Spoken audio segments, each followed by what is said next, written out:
नमस्कार, स्वागत है आपका नागपुर समय न्यूज़ पर। मैं हूं रत्नाकर और आप देख रहे हैं टॉप 10 खबरें। महाराष्ट्र के कई जिलों में पिछले हफ्ते से तापमान 45 डिग्री सेल्सियस तक पहुंच गया है। गर्मी के कारण लोगों को दैनिक जीवन में कठिनाइयों का सामना करना पड़ रहा है। बिजली और पानी की आपूर्ति पर दबाव बढ़ गया और कई क्षेत्रों में पानी की कमी की शिकायतें सामने आई हैं। स्वास्थ्य विभाग ने लोगों को धूप से बचने और पर्याप्त पानी पीने की सलाह दी है। मौसम विज्ञान विभाग ने अगले कुछ दिनों में भी गर्मी जारी रहने की चेतावनी दी है। चीन सरकार ने देश की प्रमुख टेक कंपनियों के डेटा प्रबंधन और उपभोक्ता प्राइवेसी प्रैक्टिस पर जांच तेज कर दी है। इससे बाजार में कंपनियों के शेयरों में गिरावट देखी गई और निवेशकों में असुरक्षा बढ़ी है। विशेषज्ञों का कहना है कि यह कदम देश में डिजिटल सुरक्षा मजबूत करने के उद्देश्य से उठाया गया है। दिल्ली पुलिस ने एक अंतर्राज्यीय वाहन चोरी गिरोह को पकड़ने में सफलता हासिल की है। पुलिस ने कई चोरी की गाड़ी और चोरी के उपकरण बरामद किए हैं। जांच में पता चला है कि यह गिरोह पूरे देश में सक्रिय था और कई राज्यों में वाहन चुराता था। आरोपी अब कोर्ट में पेश किए जाएंगे और मामले की विस्तार से जांच भी होगी।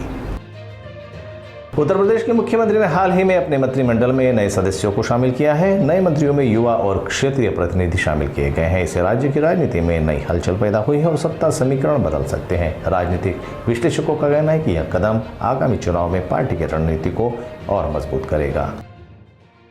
बॉम्बे स्टॉक एक्सचेंज में रिलायंस और टीसीएस के शेयरों में तेजी देखने को मिली। कंपनियों के तिमाही नतीजे सकारात्मक आने और विदेशी निवेशकों की वापसी के कारण बाजार में उत्साह बना हुआ है। निवेशकों ने इसे आर्थिक सुधार का संकेत माना। विशेषज्ञों का कहना है कि फिलहाल निवेशकों को सतर्क रहना चाहिए क्योंकि वैश्विक आर्थिक परिस्थितियां तेजी से असर डाल सकती हैं। हिमाचल प्रदेश के कांगड़ा जिले में लगातार हुई भारी बारिश के कारण भूस्खलन हुआ। कई गांवों का सड़क संपर्क टूट गया और ग्रामीणों की आवाजाही प्रभावित हुई। प्रशासन ने तुरंत राहत दल भेजे और प्रभावित लोगों के लिए खाने पीने की सामग्री उपलब्ध कराई। बचाव कार्यों में सेना और आपदा प्रबंधन टीमें भी सक्रिय हैं। मौसम विभाग ने और अधिक बारिश की संभावना व्यक्त की है। फ्रांस में मजदूर और कलाकारों ने एंटरटेनमेंट सेक्टर में नए नियमों के खिलाफ बड़े पैमाने पर प्रदर्शन किया। हजारों लोग सड़क पर उतरे और शांतिपूर्ण तरीके से सरकार के विरोध में प्रदर्शन किया। सरकार ने आश्वासन दिया है कि नियमों में सुधार और संवाद जारी रहेगा। प्रदर्शनकारी मांग कर रहे हैं कि उनके रोजगार और अधिकारों की रक्षा सुनिश्चित की जाए। मुंबई पुलिस ने ऑनलाइन बैंकिंग फ्रॉड के 10 मामलों का खुलासा किया। साइबर अपराधियों ने हजारों लोगों के अकाउंट से करोड़ों रुपए चोरी किए। आरोपी को गिरफ्तार कर लिया गया है और पुलिस अब बाकी गिरोह के सदस्यों की तलाश कर रही है। विशेषज्ञों ने लोगों को सतर्क रहने और ऑनलाइन लेनदेन में सुरक्षा उपाय अपनाने की सलाह दी।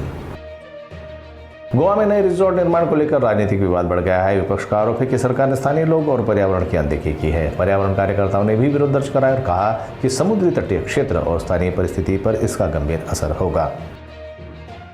सरकार की योजना के अनुसार नदी पर केवल 6 खंभों का पुल बनाया जाएगा और बाकी 3 किलोमीटर क्षेत्र को भराव से बंद किया जाएगा। किसान और पर्यावरण कार्यकर्ताओं का कहना है कि प्राकृतिक प्रवाह को बाधित करेगा और नदी का पानी सीधे गांव में घुसेगा। इससे हर साल बाढ़ की आशंका और भी ज़्यादा बढ़ जाएगी। ये कृष्णा नदी पर बनने वाले पुल के बारे में। तो ये थी आज की टॉप 10 खबरें। अन्य खबरों के लिए आप बने रहें हमारे साथ नागपुर समय न्यूज़ पर।